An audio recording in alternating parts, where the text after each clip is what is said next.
आज के इस वीडियो में हम बढ़ते हुए रिचार्ज के ऊपर बात करने वाले हैं।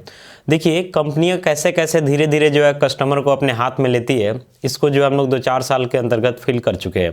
सबसे पहले आपको पता होगा कि अभी से लगभग 2016 के आसपास में जो है जियो कंपनी आती है और आने के बाद जो है सिम वगैरह बिल्कुल फ्री प्रोवाइड करती है, ठीक है, या फिर डाटा पैक रखती भी है तो काफ़ी सस्ता रखती है। तो कस्टमर धीरे धीरे उसमें फंसने लगते हैं, सारे लोग अपना मोबाइल वगैरह परचेज कर लेते हैं, ठीक है, और फिर जो है यूट्यूब वगैरह चलाना, फेसबुक चलाना, व्हाट्सअप चलाना, मतलब ऑनलाइन कामों पे धीरे धीरे लोग डिपेंडेंट होना शुरू कर देते हैं।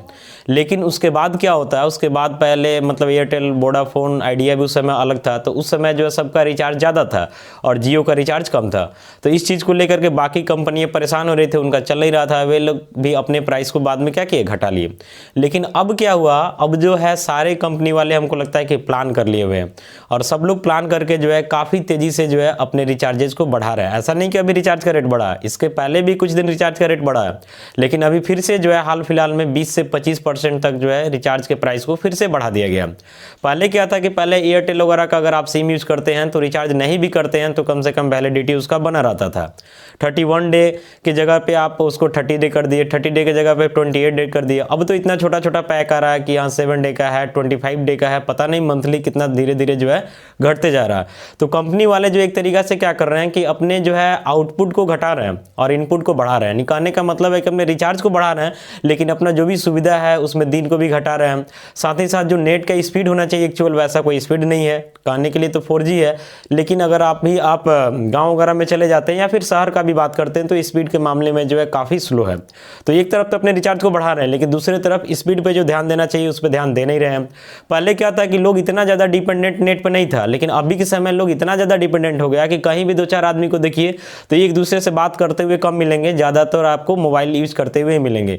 यानी लोग को एक तरीका से नहीं होता कि जाल में फंसा लेना, क्या पहले फ्री का खिलाना, खाते खाते लोगों को आदत बन जाएगा तो फिर लोग उस चीज़ को हैबिट बना लेंगे। उसके बाद उनको लगेगा कि नहीं अब हमको कंटिन्यूअस चाहिए। उसके बाद जो है कंपनी प्राइसेस बढ़ाना जो है शुरू कर दी। तो कुछ ऐसा ही हुआ। आप देखे होंगे जियो जो है स्टार्टिंग में आई थी तो काफ़ी सस्ता था, लोगों को लगा कि अरे बहुत सस्ता है, हम भी यूज करते हैं। लोगों ने काफ़ी तेज़ी से जो यूज करना शुरू कर दिया। उसके बाद फर्स्ट लॉकडाउन लगा, लोग और तेज़ी से यूज किए। सेकेंड लॉकडाउन लगा, और ज़्यादा लोग यूज किए। अब लोग इतना ज़्यादा डिपेंडेंट हो गए हैं कि अब बिना मोबाइल के लोग रह ही नहीं सकते हैं।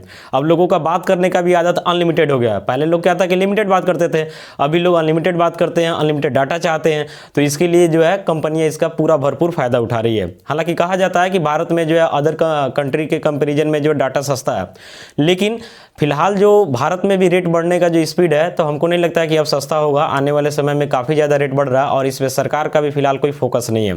तो लोग भी इससे काफ़ी परेशान हैं। विशेष करके देखा जाए तो पढ़ने वाले छात्र भी काफ़ी सारे लोग जो हैं आजकल ऑनलाइन क्लास वगैरह कर रहे हैं। ऑनलाइन में डाटा वगैरह भी अच्छा खासा लगता है तो उनका भी रिचार्ज करना मजबूरी बन गया है। यानी एक तरफ लोगों का इनकम घट रहा है और टेलीकॉम कंपनियां जो है अपने इनकम को बढ़ा रही है। टेलीकॉम कंपनी का कहना है कि हमारा जो है घाटा वगैरह हुआ है, पहले हम लोग प्राइसेस को कम किए और भी क्या क्या सरकार का जो है बर्डन है, सरकार का कुछ पैसा वगैरह बाकी है, इसके लिए हम लोग मेंटेन करने के लिए काम कर रहे हैं और साथ साथ इस पैसा से हम लोग 5G पे भी वर्क कर रहे हैं। तो खैर उनका काम है ना, मान लेते हैं आप टेलीकॉम कंपनी रखें, कुछ भी रखें, तो आप अपना ग्रोथ कर रहे हैं, कस्टमर के बारे में भी तो आपको सोचना चाहिए। तो इसलिए हमको लगा कि टॉपिक जो इंपॉर्टेंट है और इस पर हमने सोचा कि एक वीडियो बनाया जाए और अगर आप लोग का प्लान होगा तो आगे इस पर ग्राउंड रिपोर्ट भी कराया जाएगा।